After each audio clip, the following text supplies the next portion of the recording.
Okay, so we have clicked round to 7 o'clock. So in the interest of being prompt, we'll get going. So welcome very much everybody to our virtual open event this evening for the BSc Honours Veterinary Nursing Top Up degree. We're aiming to give you an overview of the top-up programme we run jointly between Core and Middlesex this evening, and there'll be plenty of opportunity for questions as well. Just a little bit of housekeeping first. We are recording this event this evening, and we'll circulate the link to the recording afterwards.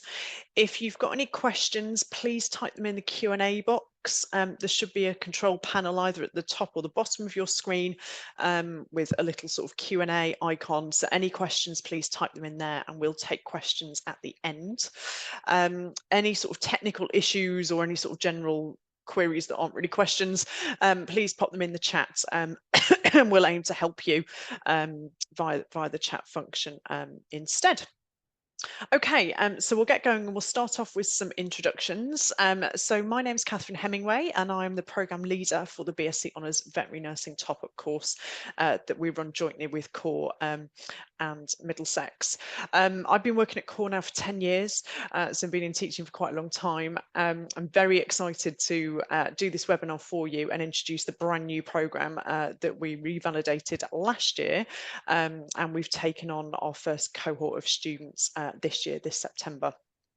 I will let my colleagues introduce themselves as well. So I'll go down my screen. I'll start with Lauren first, if that's okay. Of course. Hi, everybody. I'm Lauren Norton and I'm one of the BSc online tutors. I also lead the medicine nursing module on the top up degree. I'm a qualified veterinary nurse. I graduated from the BSc programme with a first class honours degree in 2010. And I've been working at the College of Animal Welfare for about 10 years, same as Catherine as well. And We I've joined also together, worked, I think. Yeah. and we did actually, We absolutely, did. yeah. Yeah, we did. Prior to that, I've worked in first opinion practices and referral. And academically, I hold a master's degree in clinical animal behaviour. Lovely. Thanks, Lauren. Thank you. I'll go to Emma next, if that's okay. Hello, yeah. So I'm Emma Gerard. I'm a registered veterinary nurse. I worked in clinical practice for over 20 years. I'm the module lead for the surgical nursing module on the Top Up programme, and I've been with Core for just over 18 months now. So it's really lovely to see you all. Lovely. Thanks, Emma. And Jess as well, please. Hey, I'm Jess. I'm the Student Engagement Officer for the college. I really love my role, but I'm a registered veterinary nurse. I love exotic animal nursing and anaesthesia and have an exotic animal nursing certificate. And I've been with the college 2 years and it has been a great 2 years. And I'm really excited as well to share this programme with you. So thank you for coming and I'll hand back to Catherine. Lovely, thanks, Jess. So between us four, if I've counted correctly, we'll be doing the presentation for you this evening. We're very fortunate to be joined by two of our current students as well, Sam and Emily, who are around and we'll say a little bit in the middle of the webinar. And also if you've got any questions that would be suitable, kind of more, not for us necessarily, but for students that we currently have, Sam and Emily are quite happy to take questions at the end as well. So do pop those in the chat. Okay, right, I'll move the slide on. Oh, here we go. We should have had this slide for a little bit, shouldn't we? So this is a slide of graduation a couple of years ago now. It's always sunny and always boiling hot on graduation day. So point to note for planning for the future, wear something that's vaguely cool because it gets very, very warm under the old robes and hats and everything. So this, hopefully, if you join us, will be you in a few years' time. So something to look forward to. Okay, so first of all, we'll start with the aims of the programme. So as I mentioned earlier, we've actually just revalidated this programme last year. And in doing so, we spent a lot of time listening to our stakeholders. And most importantly, they were our current students and previous students that we had on the last programme. And obviously yourselves, so the veterinary nursing profession. What did you as veterinary nurses want from a top-up programme? So we asked and you told us and we built the programme. So hopefully it's everything that you sort of want as well. So the Top Up programme offers an opportunity for veterinary nurses, RVNs who've qualified via either the level 3 diploma route or a foundation degree to top up that qualification to a BSc honours level. And we offered the key sort of bit we really got from everybody's feedback was to fit in with everybody's busy lives, because everyone's busy, everyone's working, there's family and other commitments. We really wanted this program to be online. You all agreed, and that's what we've done. So the entire program is delivered online. So you don't need to come to any of the centres. You're very welcome. If you'd like to come and say hello and pop into the library and stuff, you can absolutely do that. But if that's not possible, that's absolutely fine. And all the teaching and all the supportive resources you need are available to you online. Another aim sort of really of the programme is by the end of it to be sort of safe and competent and reflective graduate veterinary nurses, so to be able to take your existing skills and kind of elevate them to the next level. And we also do that through critical thinking, developing critical thinking skills, looking at kind of holistic patient care, so looking at the whole picture, as it were. Problem solving as well, being reflective. Reflective is obviously a key word in terms of CPD recording and so on and so forth. We look at complex decision making and team working, and we really want to encourage you by going through the programme and coming to the end of the programme to be really engaging with lifelong learning and transferable skills, and keep thinking about how you're going to continue to develop as a professional person. And at the end of the programme, you might stay as you are in whatever role it is that you're in, or you might be able to take everything you've learned and want to move off into a different direction. So, for example, through something like research, education, you could perhaps come and teach on the programme, indeed, leadership, interprofessional collaboration, that kind of thing. So it really sets you up with lots and lots of different skills that you can take with you once you've finished and develop your career further. Entry requirements wise, you need to be an RVN with the RCVS, so make sure you're on the register as an RVN and either have your level 3 qualification in veterinary nursing or your foundation degree. We absolutely accept applications if you're an international student. So if you're practicing as a veterinary nurse in another country, that's absolutely fine. So it's the equivalent, basically. You need an equivalent veterinary nursing qualification and equivalent professional registration in whatever country it is that you're in. So if you're in that situation, please do get in contact with us and we can advise you through that process. The other point to note on entry requirements is there is something called the RPEL process, or the recognition of prior learning process, which Emma will explain in a bit more detail in a few slides' time. But that's sort of a requirement for entry as well, so you do need to complete that RPEL process. And there's just a little note at the end there, if you're an international candidate, we just need your certificates translating into English so we can read them. And then you do need to have an IELTS qualification or similar of competency in the English language. But if you're a UK-based veterinary nurse, it's RVN with the RCVS and either your level 3 qualification or your foundation degree in veterinary nursing. Some of you may have qualified a while ago, shall we say, back in the days of the old RCVS certificate, and that's fine. That's the equivalent of a level 3 qualification. So that's a query we get coming up quite a bit. Okay, over to Lauren, isn't it? Oh, you're still on mute, Lauren. I don't think it's unmuted you. Thank you so much. I You're clicked it on my welcome. headset, but not the screen. Thank you. So as Catherine mentioned a moment ago, I think one of the most attractive aspects of our top-up degree is that it offers really flexible study options. So you can choose to either study full-time or part-time, because as we know, life is busy, and this means that you can fit your studies in around your schedule, and it allows you to study around work and other commitments, and it breaks down those potential barriers to higher education. So following on from that, the course is taught via distance learning. So as Catherine mentioned earlier, you won't need to attend any lectures on campus.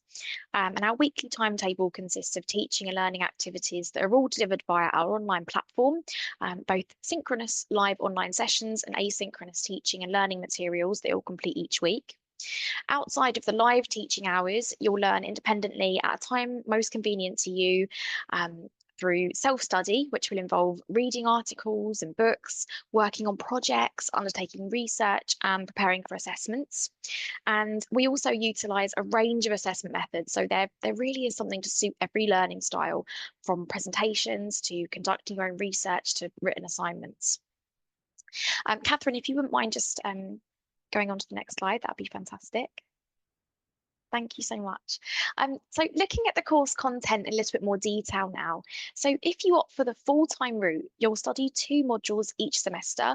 Each are worth 30 credits, which equates to roughly 30 study hours per module per semester.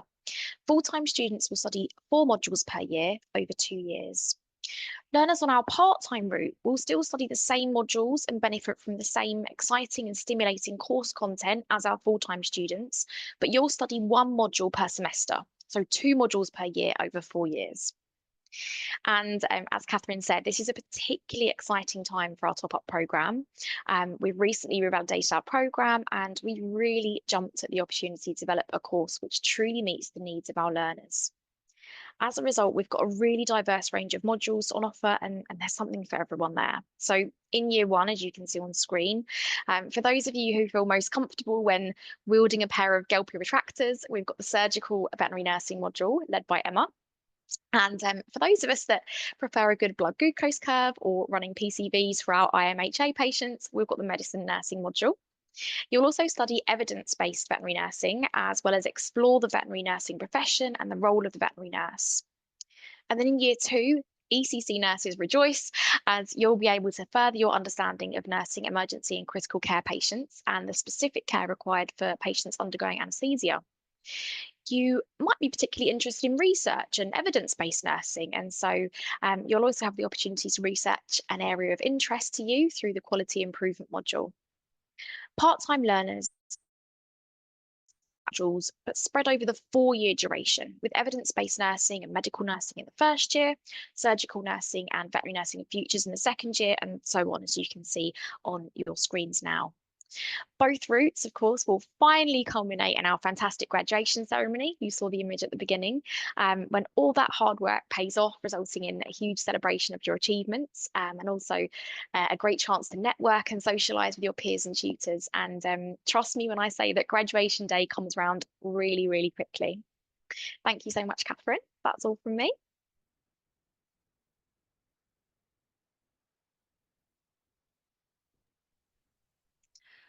So for benefits of a top-up degree, so why should you do a degree or the top-up? So you're going to advance your skills, as Lauren's just been through all the different topics you're going to do, which is really exciting, especially if you like emergency critical care and evidence-based nursing. You're going to really get into the theory behind why we do what we do. And I particularly enjoyed, when I did my top-up degree, learning it a lot more in depth in some areas, particularly the emergency critical care, which was really useful when I went and worked at the Royal Veterinary College in the ICU ER department. It really helped me.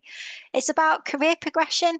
So with a degree, a degree can open up quite a lot of opportunities for you, particularly maybe in education, like all of us, if you're wanting to join us in the academic world, or you head nurse, practice manager. You could go into other specialised areas or opportunities. So, for example, you could go and work in a referral hospital as a senior nurse with a degree. A lot of job opportunities now are asking for a degree veterinary nurse, which I think is really exciting. So this qualification really is being recognised.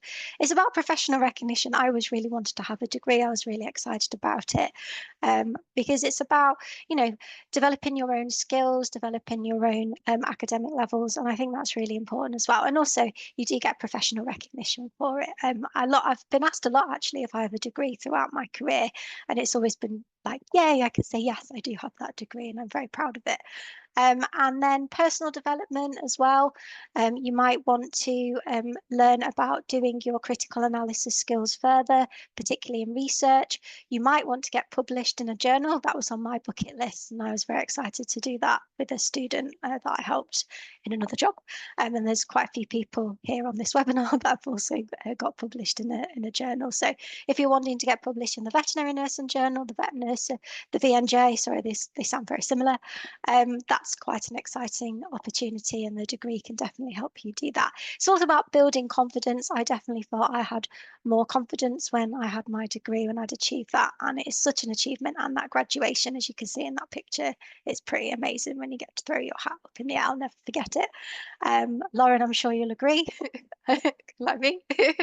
And it's all about increased job satisfaction. It's great when particularly if a student comes up to you and you can really go into depth about why we do what we do and why it's so important. And I definitely felt that my degree could do that and did definitely get me job satisfaction. So that's for me. I'm sure everyone else here would agree as well. So can I have the next slide, Catherine? But it's such an exciting opportunity. So don't just take my word for it or our word for it. This is one of our students, and I love that picture. He's fantastic. And he gave me this feedback. I had a little meeting with him, and he said that he really loved the programme. And it really allowed him to fulfill both his personal life of being educated to the degree level, but also enhance his theoretical knowledge, which we were sort of discussing in the last slide. He really liked all the modules because they're engaging and relevant to his role in practice. And as the course was mostly delivered online, it really could work his schedule around work and doing his university work and didn't interfere with his personal life. So he really loved the Top Up degree. So when he sent that, so his name's Fabio, and he's amazing, and I love that picture.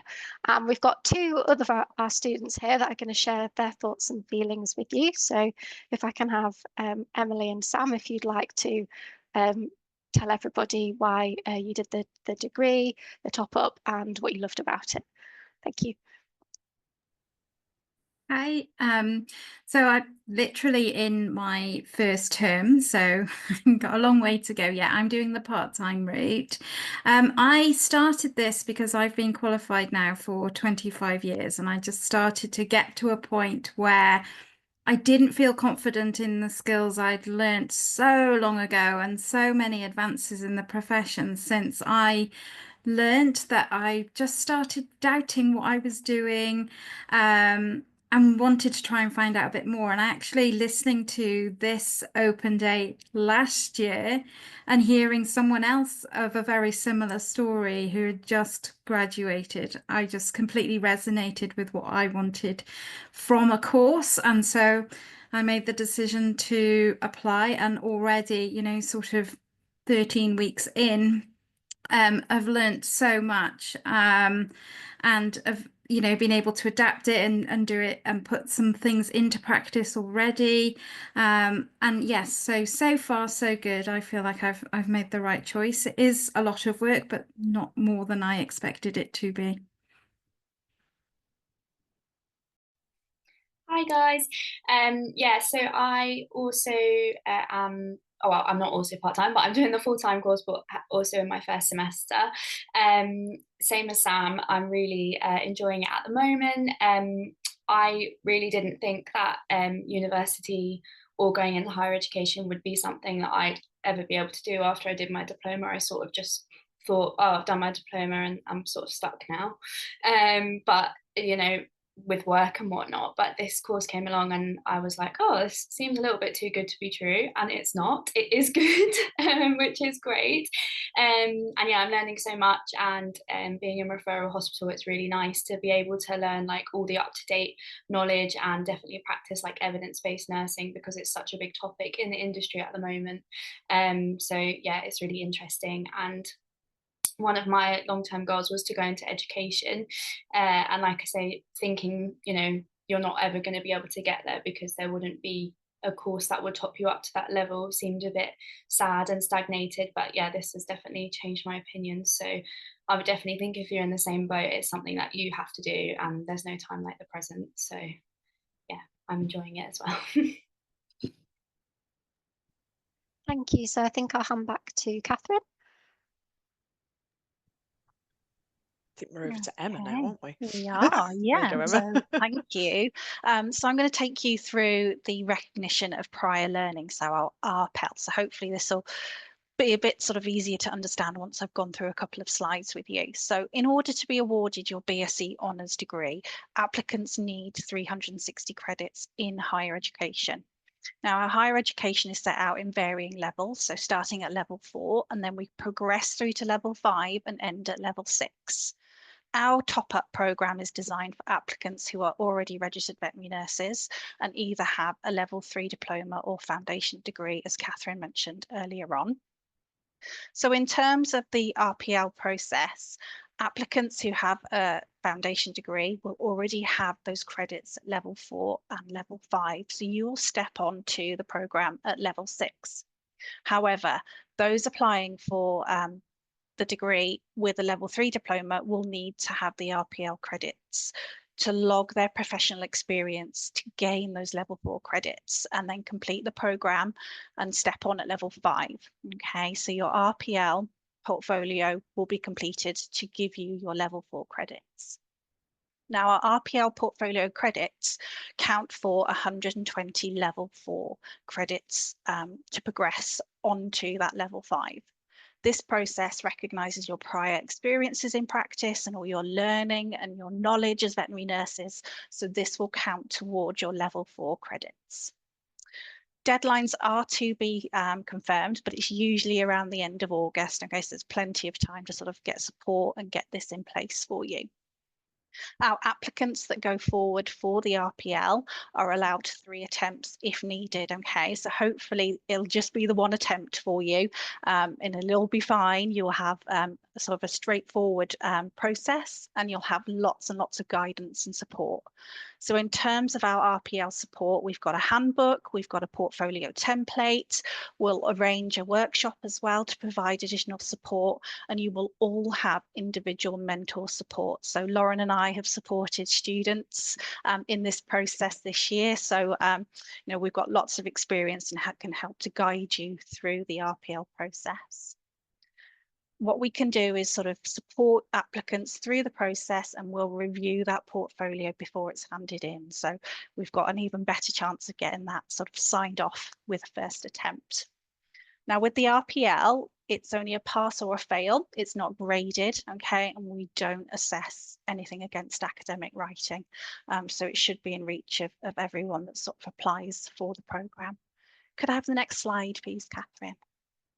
Thank you. So as mentioned, our applicants with a level 3 diploma will need to submit this RPL and portfolio to gain those level 4 credits and then step onto our programme at level 5. So as well as our Top Up programme, we run a main programme as well. So this is for applicants from school or college that are not veterinary nurses, but they step onto the programme as student veterinary nurses and then qualify as RVNs. So this RPL portfolio is based on 4 domains from our main programme. So it will focus on the core veterinary nursing skills that you will already have from your training to become a veterinary nurse. So in essence, the portfolio is really about evidencing and documenting the skills and the knowledge that you have as a professional at academic level 4. And our portfolio is designed to help meet this level, okay? So we'll briefly take a look at our 4 domains. So our first domain is professional development. So this will look at record keeping, animal identification, the key legal and professional requirements that we have in the role as being an RVN. And it'll also look at interprofessional working and evidence-based veterinary nursing. The second domain, so our domain B, is fundamentals of working in a veterinary environment. So in this domain, we'll look at anatomical directions, structures and functions, and then we'll explain a little bit about veterinary terminology.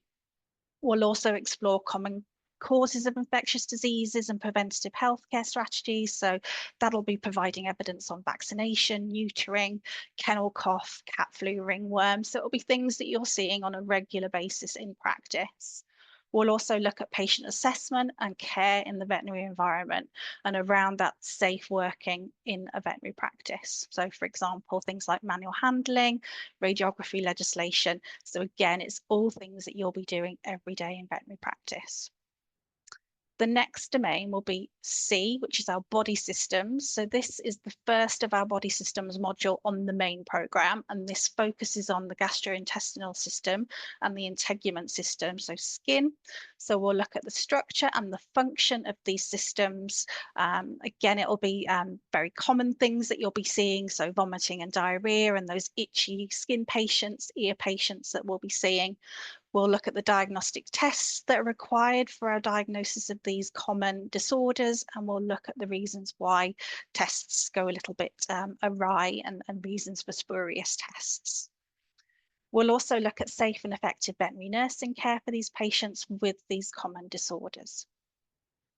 And then that final domain, we're going to look at practical skills associated with the body systems domain. Okay, so there'll be some crossover with domain B when we're looking at evidence that you can submit. We can sort of use quite a lot from here. We can cross-reference, and there'll be lots of opportunities to do that. For example, linking to terminology.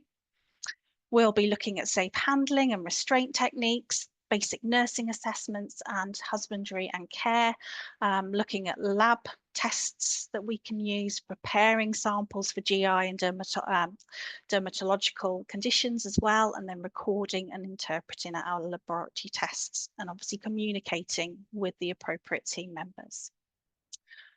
And then a little sort of adjunct to the end of this domain will be to develop an understanding of the application of our RCVS professional behaviours and attitudes. Okay, so we'll be looking at how our behaviours as working as a veterinary nurse can compare against these criteria. So for example, whether that be CPD or whether that be the way that we behave and communicate in veterinary practice.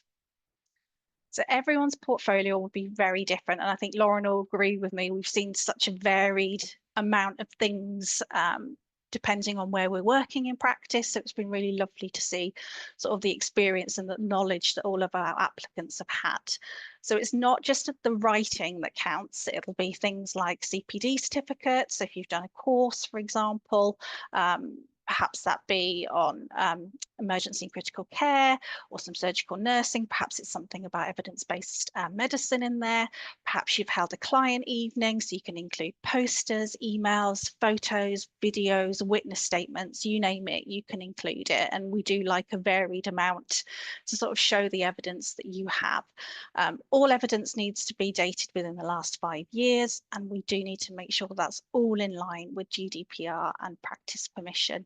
And obviously practice staff, but your mentor will guide you through all of that process. Thank you. That's the RPL process. Super, thanks, Emma. So probably the key piece of information, how to apply. So hopefully you want to apply. We do take applications either via UCAS or direct application to the university. We prefer via UCAS, if you don't mind, please. But if for any reason you can't apply via UCAS, direct application to the university is absolutely fine. We'll try and get these links posted up in the chat as well, so people can copy them over. Just feel like the forms are normally fairly self-explanatory. If anything doesn't make sense, you can drop us an email and let us know. But sort of fill the form out and pop it in. What we end up doing is we look at everybody's application and we invite you to, as long as you're an RVN, on the register, you'll be invited to a very informal interview, so please don't panic. It'll be either with me or Lauren or Emma, or perhaps one of the other tutors on the programme. And we just go through some questions with you, mainly to make sure that you really understand what the programme's about, you understand what the time commitment is. We answer any questions that you've got, and we come to a decision whether it would be best for you to study full-time or part-time. So nothing scary, I promise, about the application process at all. All of the offers will be made on the condition of you obtaining that RPEL process, that RPEL requirement. If you've got a foundation degree, as we've already said, it's reasonably straightforward. We need to see copies of your certificates and and degree transcripts, and then we put an application in on your behalf. If you're a level 3 diploma applicant, then it's the process that Emma just described before. So it's a little bit more complex there to get those level 4 credits. But any questions, we can go through those at the interview stage and just make sure you fully understand what you need to do. So fee wise, and these are current fees, so they are potentially liable to change. So just to bear that in mind with sort of the recent news that's come out since the change in government. So the current UK fees for full time are now £9,250 per year. If you go part time, which is essentially half time, it's half of that, or you can work it out on a part time per credit basis if you'd rather. Fees for international students are a little bit higher, and they're detailed on the slide as well. But you do get quite a lot included in your fees, I have to say. So you'll get all of the access you need to all of the learning resources and the learning materials and software that you need to succeed on the course. If you are able to get onto campus, you can get a free laptop loan for up to 24 hours, and usually there's discount codes and so on and so forth where you can buy cheaper laptops and computers from regular retailers as well, which helps. At the moment, we also have free online training with LinkedIn Learning, so there's quite a few nice little courses there around things like coaching, mentoring, CV writing, that kind of thing. And we also run something called a core tech scheme. So with each module that you study, the module leader will have designed a reading list. And as part of that reading list, there will be something called a core text, which is a textbook that we deem to be the most suitable for that particular module. It's an e-textbook, and you're able to download it on, and I'll probably say the wrong thing now, I think it's up to 3 or 4 devices. I will double check with the core text team, and keep that textbook forever. So if you're full-time and you're doing the level 5 and 6 credits, you'd actually come off the programme with 8 textbooks. If you just do the level 6 credits, then you come off the programme with 4 textbooks for you to keep forever. So that's quite a nice perk, actually. There's loads of other things included on your fees, which I couldn't fit on the slide. So Middlesex have got a brilliant sort of well-being suite of resources with access, for example, to online well-being tools and counselling. We have a librarian who is our award-winning librarian for this year, still at least, who won awards. She won the award for support tutor of the year or something similar. So our librarian's absolutely fantastic, and our students do liaise with her quite a lot. And find her really, really useful.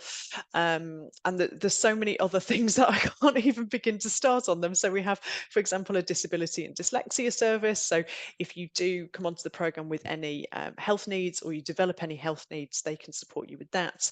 There's a finance team that can support you through finance and funding.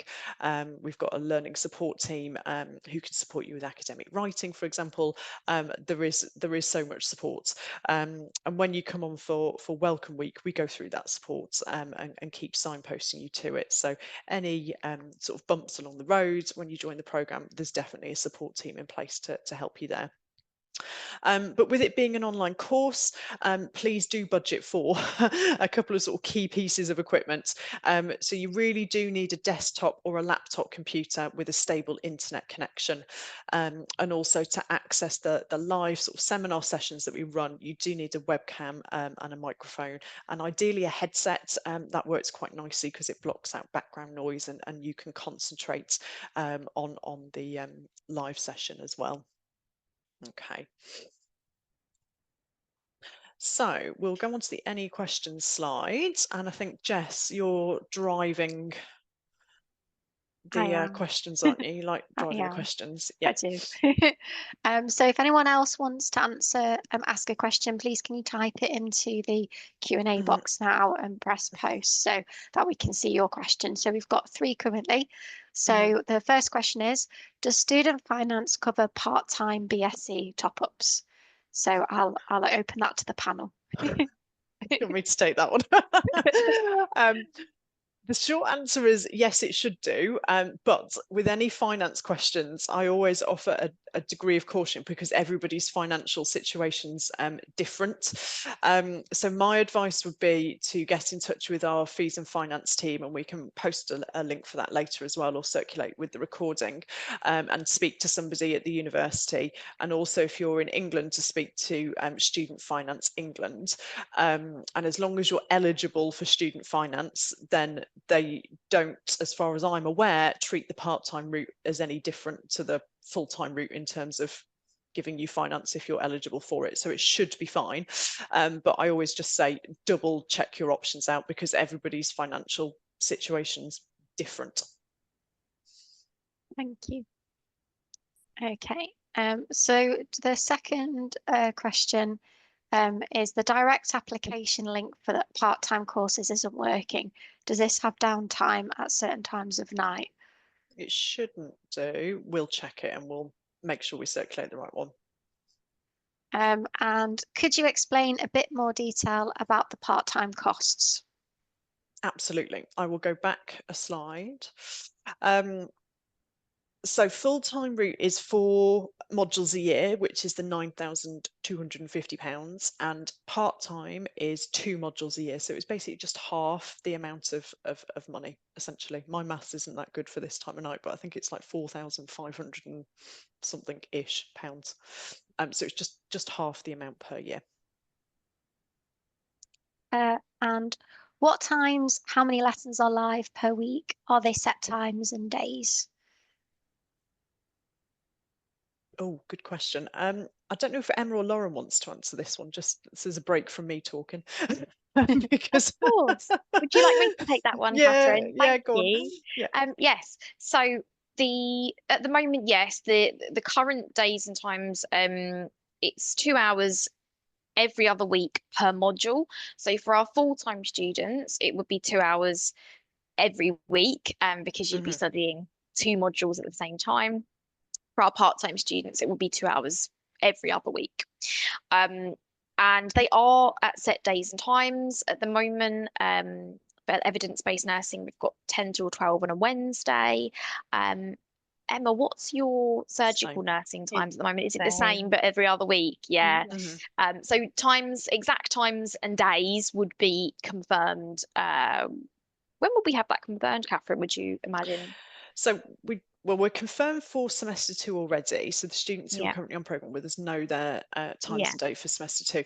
What we try and do is to get the timetabling out to you over the summer before you join, because we appreciate that people need to liaise with work and perhaps change shifts or sort other commitments out and so on and so forth.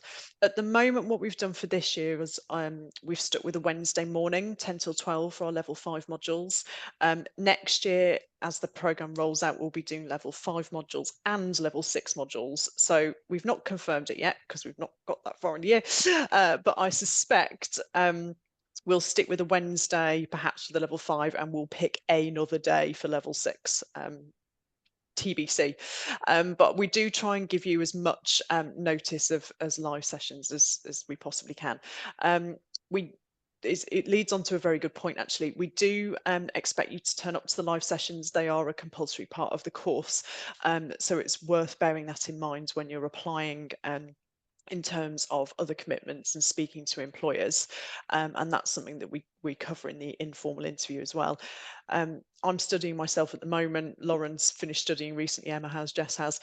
Having the support of your employer is really, really, really crucial and important. That's not necessarily to say that they would fund your study, particularly, but having their support in terms of study sort of time and a little bit of flexibility to come to live sessions. We also have something called academic advisors, which is kind of a newer personal tutoring scheme, and per semester you'll have 2 individual meetings with your academic advisor. So again, employer support for things like that's really, really crucial as well. Okay. And then another question. So when do applications open and close for September 2025? We are open now, so start applying. We're open now for September 2025. I would say please don't leave it until the last minute, and I would say that for a few reasons. One, because it can sometimes catch you out a little bit finance wise, fees and funding, that kind of thing. Especially with Student Finance England, at the busy sort of time of year, August, September, there are so many people applying.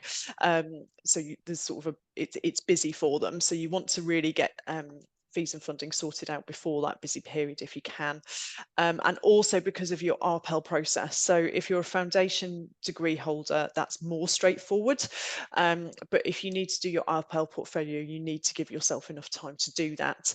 And we also need time to assess it. And in the unlikely event that it fails, you'd need time to resubmit it. So I would say really try and be applying by sort of June time at the latest if you can.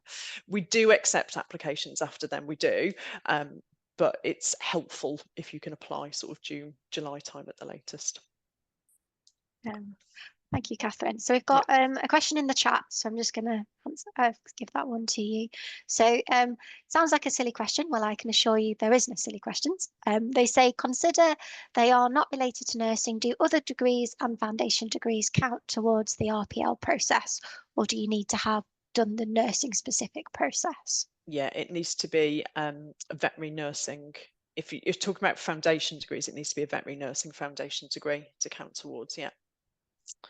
And then I've got another question in the chat. Can I just check regarding the fees? Is that per year? So overall, would it cost £18,000? Yes, so the fees are per year, yes, yeah. Thank you. And then how long roughly does the RPL take? So I'll hand that to Emma because she is the RPL queen. Don't know about that. It varies. I don't think we can really put a time on it. Would you agree, Lauren? I think it's as long as it takes you can have as little or as much support as you need. You know, we can look at as many drafts, as many sections as you want. So I think as long as you got it ahead of that deadline at the end of August, TBC, there's no real time schedule. Would you both agree? Yeah, I think it's a very individual process, isn't it? Yeah. I don't know if Sam and Emily, because you went through the process, if you've got any words of wisdom on roughly how long it took you. Yeah, so it took me a good couple of weeks, but I spread it out over that time, so I didn't go full at it every day, 24/7 over that time. So I took it section by section, and actually was amazed how much I could relate back to work or previous qualifications that I had done or CPD that I had done. So once I got going, it wasn't, when I first got it, it was a bit daunting, but as you got going and you worked your way through it, it did very much relate to what you're doing. So I'd always say to someone, have confidence in how much you probably already do know and what you are doing. And if anything, it's a nice little introduction to studying again, in sort of a non-pressured way. Yeah, I would entirely agree as well. Like, I think mine took me probably about 3 to 4 weeks, but again, I wasn't sat at a computer like every minute of the day worrying about it, and the lecturers are really supportive. I think I pinged back mine probably like every few days, like, what about this, what about this, and they were like really good at getting back to you. And like Sam says, actually, if anything, I was having to cut stuff out because you can't, like, before you know it, you're like going down a little rabbit hole of everything that you've done. So yeah, I really wouldn't worry about it. I think when you first start something, it's super daunting, and then once you start it, you're like, oh, this is actually quite good. Introduction. Yeah, no, that's great. Thank you both very much. I think the key point with the RPEL is we're not asking you to do anything that you shouldn't already be doing or have done, because all of the modules on our main program link to the day one skills and competencies, the RCVS day one skills and competencies, which you've all gained because you're already all on the register. So it should be relatively straightforward for you to do your portfolio, and you shouldn't need to do anything new or extra. It should just be about picking examples of what you're already doing as a vet nurse and putting those down. So it's not totally, Catherine. I think the vast majority of RPELs that I've looked at, it's just things that most people are doing every single day in practice. It's just asking you to describe your nursing care that you've provided to, let's say, a patient with gastroenteritis, which are things you're going to be doing every single day in veterinary practice. So yeah. Fabulous. Right, so I think Yeah. that's answered that. So we're going to move on to the next question. Yeah. So do you have to pay the full year up front, or is it split into semesters? Do you know that? That's a really good question, and I'm not entirely sure. Sam and Emily, what have you been asked to do this year? I think it's 2 installments, isn't it? Yeah, so certainly because Yeah. I'm part-time, I've only paid so far for the one module. Yeah. Does that? I'm full-time, so Yeah. depends if you're self-funding or if you're applying for a student loan. If you're self-funding, then it is 8 installments. Of, I can't remember what that works out as, 1,300 or whatever it is, or something. Something along those lines. It's just 9,250 over 8 installments, and they take it on, I think it's the 30th of the month, so it just depends how you're doing it. Yeah, thanks both. Yeah, I think if it's student finance, I think they take it twice. I think there's one payment at the start and one payment halfway through. But the fees and finance team are very good at going through all the different options, because everybody's financial situation is different. So there's an option for everybody. And then the last question that we have at the moment. So please, if anybody does have any other questions or any questions for our current students, please do get them in now. So the question is, are there any restrictions for how long you need to be qualified to apply? I think that's a great question. No. Is the really straightforward answer. Absolutely not. And we've welcomed students onto the programme who've literally just qualified as an RVN over the summer and then stepped straight onto the top up because they've got the studying bug and they just want to keep going. And equally, we've got students on the programme even now who are 20 years plus qualified, and everybody in between. So you're welcome at whatever stage you are, RVN wise, is absolutely fine. And in terms of the RPEL process, if you've got the foundation degree, fairly straightforward if you've just first qualified. If you've got a level 3 diploma and you've just qualified, you might need to be looking back at some of the evidence that you've collected while you've been training to be a vet nurse, would be the only difference. But equally, it's fine. And then we have a question of, are there any age limits? Might I be too old? Definitely not. Never too old to study. Never too old. Please apply. Honestly, never too old. I always say every day's a learning day. Every day I learn something new, and I quite often learn something new from our students, to be fair. So nobody knows everything, and we welcome everyone onto the programme, and we all learn together, really. I think we do anyway. I agree. Everyone's nodding. And I think that's the one thing I really, really love about the Top Up programme, is because everybody brings such different perspectives onto the programme. Everybody's done something different with their veterinary nursing career so far. And we do quite frequently learn from our students. We've got a student who works at a referral hospital somewhere, and they were one of the first places to implement the controlled drugs register online. So when we were actually teaching our pharmacology module, their input was very, very helpful because they had direct first-hand experience of doing that for the first time. So they could share that knowledge with everybody on the course, which is great. So yeah. So do we have any more questions?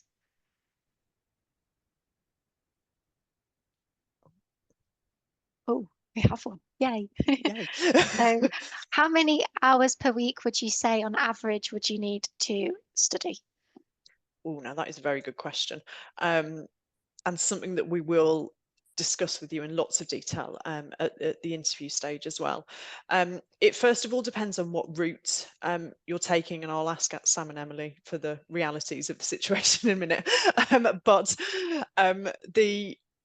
the way the course is designed is each module's 30 credits, and theoretically 30 credits equates to 300 study hours. And I say theoretically because I'm well aware that some people probably don't spend 300 hours studying, and other people probably spend far in excess of 300 hours studying per module. So it does vary quite a lot. In terms of direct teaching for the module, most of the modules, apart from the quality improvement proposal and project, which are slightly different because that's more similar to a dissertation and a bit more self-directed. But the other modules have got 4 hours of directed teaching and learning built into them. So each week, approximately, we will either be in a virtual classroom, we do that for a maximum of 2 hours, and then there'd be another 2 hours worth of activities to do, whether that's article reading or writing forum posts or whatever it is we've decided to do that week. If you're on a week with no virtual classroom, then it will be the 4 hours spent doing all those other activities. But that's just the guided teaching and learning that we give you. We would expect you at higher education, and this goes for all students in all higher education courses, to spend time beyond that studying, so wider reading. With the reading list, we quite frequently include kind of recommended reading resources, so we kind of point you in the right direction, as it were, but you're free to read whatever is helpful to your studies, and obviously preparing for assessments as well. So I would say probably realistically you need about a day a week per module, but I don't know if Sam and Emily would agree or disagree. Sitting on the appropriate side of the fence on this one. I would agree that that's kind of, see, it does come in little clumps when you've got, because at the moment we've got like little interim assessments, so some weekends are busier than other weekends. I'm really fortunate I can have 2 half days during a weekday, you know, Monday to Friday, to either do the lessons or to do some additional work. And I also try and set aside at least an hour a week just to keep on top, an hour a day, sorry, just to keep on top of reading, and just little bits like that, you know, short bits that I can do each day. But yeah, some weekends have been, you know, sort of a bit more full on because there's been an assessment due in on the Monday, which as we go through. But you know, that I always think it's hard to think how you're going to fit it in, and then when you're actually doing it, you do fit it in. You somehow do, don't you? Yeah. Emily, would you sort of concur with that, or? Yeah, I mean, being on the full-time course, and I work full-time as well, about 40 hours a week. So I get, initially I was like super panicked that I wouldn't be able to manage it, but surprisingly you do. And the way that the like the online material is set out, it's nice and evenly split, so you can just tackle bits as and when. I would say that you, like Sam said, you just have to be willing to make sacrifices, like some weekends before assignments are busy and others. That's nice for me. I don't like to be too social. Great, I can use it as an excuse. But I would say definitely in my situation personally, I would say that I spend about 2 hours a day on top of my work, like my working hours. I would say work, like doing the material. But I think that once you start, like I have a commute either side as well, which is over an hour. So when you're looking at it, you're like, oh God, I've got no time. But actually, by the time you get home and you sit down and you start, like before you know it, you've done it, and it's easier. And some weeks it doesn't work like that. I've definitely had weeks where I've done nothing because I haven't been able to, but you can catch up at the weekend, and or you know, if you've got a half day of annual leave to use somewhere, and yeah, it's very manageable. It looks scary, but once you're starting it, you're like, oh, this is fine, and you see what works for you. So I wouldn't let like any of that put you off at all. It's definitely doable. Great, thank you, Emily. So we've got another question. So we've got, how long do you have to complete per module? As the next question. No, good question. So each module runs for 12 weeks. So there's 2 semesters a year. So one runs September to Christmas, and then one runs January to Easter-ish. And each one is 12 weeks. And all of the teaching and the learning and all of the assessments is completed within that 12-week period. Most modules, well, modules either have one assessment, which is handed in at the end of the module in week 12, or 2 assessments, one that comes in halfway through at about week 6 and one that comes in at the end of week 12. There is provision, because life happens, doesn't it? And people get poorly or other life situations happen, and for various reasons you might not be able to hand in a piece of work on time. So the university does have something called an extenuating circumstances process, so you can apply for evidence and defer an assessment to hand in at a later date. So that's entirely possible. I was going to say something else about assessments. Oh yes, I know what I was going to say. Also, good news, there are no exams on the programme. That's what I was going to say. So it's all coursework. It's all coursework. There's no exams. So I think that's probably welcome news to a lot of people. Yeah, someone just asked that in the comments, so you've Oh, answered well, that. there you go. Fantastic. Skipped ahead. There we go. There's another question in the chat as well. So Yeah. so she's saying that if you're not employed in practice but you're still an RVN, Yeah. do you have to do so many hours in practice during your studies? No. No, No. So you can you don't need to be in clinical practice. We've got students who are in lots of other different positions, and this particular student's finished now, but they weren't working at all. They were busy bringing up children and doing this alongside. Still on the register, you still do need to be on the register as an RVN, but you don't need to be in practice. Perfect, thank you. And is the interview in person or virtual? So Virtual. I think I know that one. Yeah. Yeah, virtual. Yeah, Virtual. we'll send you a Zoom link. Zoom is Yeah. the choice. Yep. And everyone's super friendly and very supportive here, as they were sort of saying through the presentation. There's nothing to worry about your No, interview. it's absolutely not scary at all. We just have a nice chat, basically. And then we have one last question that I can see in here. This person has worked in first opinion for lots of years, and she's found that it's changed what she does on a regular basis. So she doesn't do nurse consults. Do you think it would be an issue if you've, done more bits of practice, I guess, than others, Catherine? No, it'd be absolutely fine. The most of the course is designed so you don't need to be doing that particular thing in practice at that particular time, and we draw on whatever experiences you have. If we've got a particular assignment based around case studies, for example, and you don't have a case study, we would give you a case study. And then later on with things like the quality improvement project, you can base that around whatever's suitable for your situation, your context. Perfect. I think I've had some really fantastic questions. So Yeah. just one last call for questions, I guess. Does anyone else want to ask anyone a question or ask our students a question? Yeah. Oh, I think one's popped up in the chat. The two I've got was that was the one you answered about the written assessment. Written assessment, yes. Yes. I might just clarify that one actually. They're not all written, no. We've got, I think Lauren mentioned this earlier, we've got quite a wide range of assessments. Some are written, obviously. Pre-recorded presentations, we like a pre-recorded presentation. They're in there quite a bit. Don't think you guys have done them yet, actually. That's coming up in Emma's module, isn't it? We might have a vlog in there. We've got a vlog in there.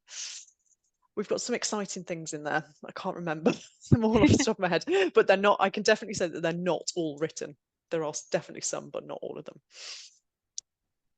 And then just because I would just want to be thorough, I'll just go back to this question and just double check we covered it fully.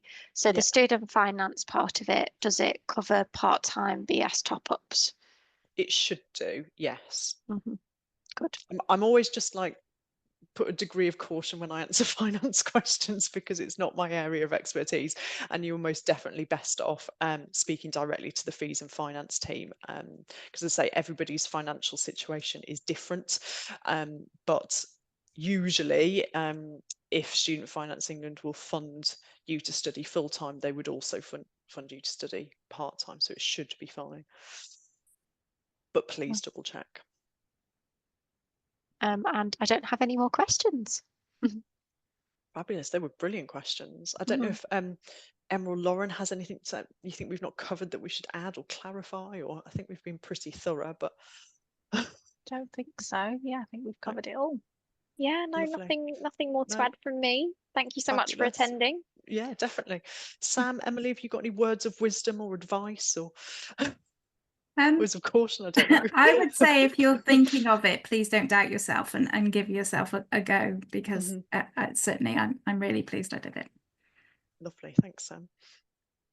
Yeah, I'd entirely agree. I thought, oh, I'll sit back and wait a year and then decide. And then I thought, well, in a year's time, we're going to be in the same place, so I might as well do it now. And we're going to be 1 year closer to graduation next year and things like that. So definitely don't let it put you off. It's extremely manageable, and there is such a wide range of teaching available that you will find something that suits you for sure. I Lovely, would add thanks both. actually, Yeah. Catherine, if that's all right. Of course, I yeah, think I did notice we had a number of questions actually saying, you know, my individual situation, you know, is that going to be a problem, or do I need to spend X amount of time in practice? yeah. I think that we do have a really diverse range of learners on our course, and everyone has something to bring.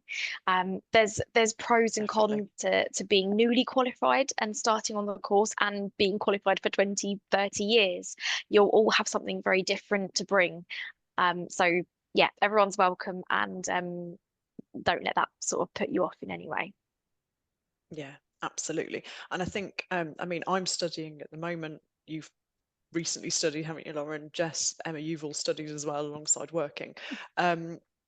It's a mindset really of thinking about how and when you can study. So I tend to have a day in each week where I'm just sitting down and I'm studying. But then equally, like Sam and Emily were saying, I pick up times in the day when I can study as well. So for example, taking the kids down to their ballet class, I sit in the cold church hall at the moment, sit and read journal articles, and then on a Sunday morning, I've got my headphones in doing the ironing, listening to recording of a webinar that we've been asked to listen to, a podcast or whatever. So it's about we try and make the learning as accessible as we can to everybody. We know everybody's busy. We know everybody's working, got other commitments and so on and so forth.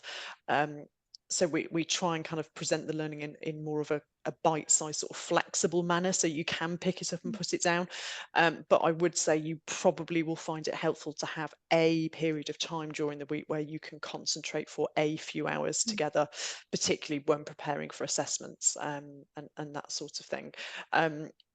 So it is definitely doable alongside everything else, but equally I say you do need to have a committed and sort of motivated mindset to make it work as well.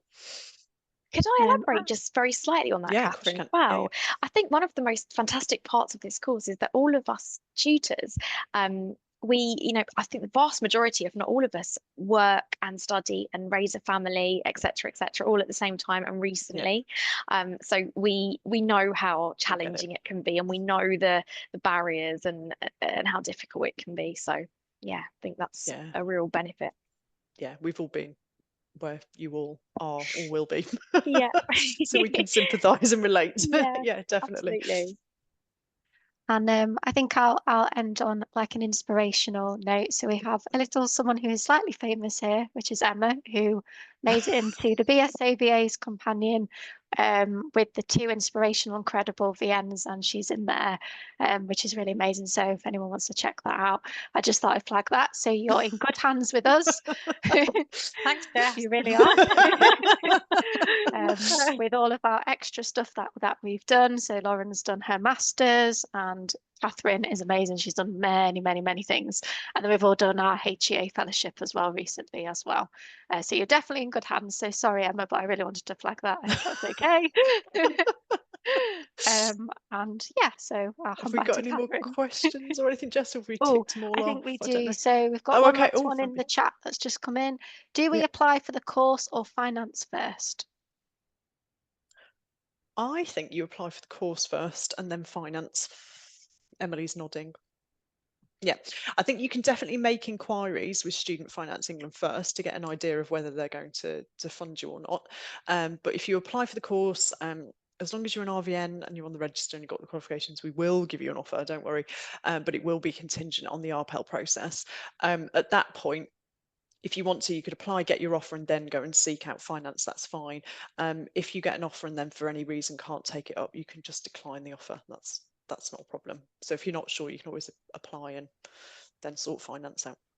One thing I would just add on that aspect is don't be alarmed from a lot of the girls that are in the course with us as well. A lot of them have only just had their finance come through now. So there is a delay. So don't worry about that. It's just a long process. Yeah, it does take a while. Yeah, no, it's a good point, that, Emily. And actually quite a number of our students who are on the course now applied sort of fairly late in the year, because it was a new course that was coming through. So we were a little bit later on the cycle with advertising and so on and so forth. So that it does cause delays. So the earlier you can apply and get your finance sorted out, the better, hopefully. you will always get there, and it will always come through in the end, but it takes a bit of time. And then lastly, we've had 2 really nice messages to say that they're very excited to apply. Thank you, this sounds Yay. brilliant. And then we have thank you so much, everyone, are the last 2 things Ah. in my question and answer box. No, that's fabulous. Well, thank you everybody for coming along and listening tonight and giving up your evening and in between everything that's going on.